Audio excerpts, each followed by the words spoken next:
Warna news Marathi, त्यास विश्वासार्ह बातमीचा।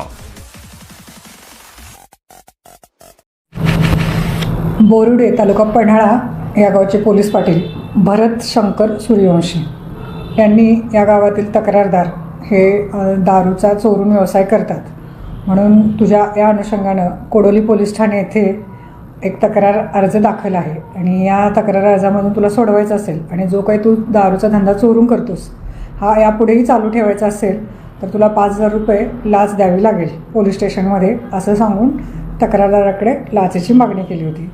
यामुळे तक्रारदारांनी अँटी करप्शन ब्युरो येथे आमच्याकडे तक्रार दिली। तक्रारीमध्ये आम्ही पडताळणी केली असता यातील जे पोलीस पाटील सूर्यवंशी आहेत त्यांनी 5,000ची मागणी करून तडजोडी अंती 3,000 रुपये द्या ह्याचं पडताळणी पूर्ण झाली होती। त्या अनुषंगाने मागणीचा गुन्हा आज आम्ही कोडोली पोलीस ठाणे येथे दाखल करत आहोत आणि यातील जो आरोपी आहे सूर्यवंशी याला ताब्यात घेतलेला आहे। अशाच पद्धतीनं शासकीय कार्यालयामध्ये आपलं काम प्रलंबित असेल आणि या प्रलंबित कामासाठी आपल्याला पैशाच्या अथवा भेटवस्तूच्या स्वरूपात कोणी मागणी करत असेल तर आमच्याशी तुम्ही निर्भयपणे संपर्क साधा।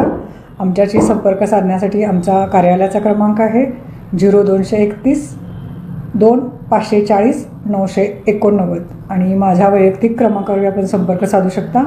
माझा वैयक्तिक क्रमांक आहे 97 64 14 0777। या नंबरवरही आपण संपर्क करा किंवा आमची 1064 ही हेल्पलाईन आहे याच्यावरही आपण संपर्क करू शकता। नाही झालेलं याच्यामध्ये पोलीस अंमलदारांच्या नावाने ज्यांनी केली होती त्याची पडताळणी केली आहे पण ते निष्पन्न झाले नाही। पोलिसांकडून अशी कोणतीही मागणी आमच्या याच्यामध्ये पडताळणीमध्ये निष्पन्न झालेली नाही, त्यामुळे पोलिसांचं कुठल्याही याच्यामध्ये सहभाग दिसून येत नाही। मॅडम या वर्षाला किती अशा केसेस झाल्या त्याच्यात एकूण आत्तापर्यंत आज ही 21 ट्रॅप झालेले आहेत, ज्याच्यामध्ये सगळ्यात जास्त हे महसूल विभागाचे 5 ट्रॅप आहेत। त्यानंतर फूड आणि औषध प्रशासनाचे 4 ट्रॅप आहेत आणि त्यानंतर आज पोलिसांचा आजचा धरून पोलिसांचे 3 आहेत आणि इतर लोकसेवकांवर असे ट्रॅप आहेत। एकूण कोल्हापूर पथकानं 21 कारवाया केलेल्या आहेत। विशेषतः ग्रामीण भागातील जनतेकडून पैशाची मागणी केली जाते, अधिकारी असतात महसूल विभागातील किंवा कराडी वगैरे असे असतात त्यांच्याकडून, त्यांना आणि नागरिक असतात ते कुठेतरी हे करतात घेतात तक्रार दाखल करायला वगैरे, त्यांना काय मी या नागरिकांना आवाहन करते आपलं काम प्रलंबित असेल तर आपलं नाव पूर्णतः गोपनीय ठेवण्यात येतं। आपल्या नावाचा उल्लेख कुठेही केला जात नाही जेणेकरून त्यांना काही त्रास होईल किंवा भीती वाटेल अशा पद्धतीचं कुठलं स्वरूप राहत नाही।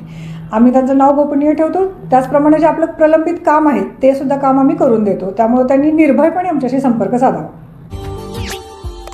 Subscribe now and press the bell icon. Never miss an update.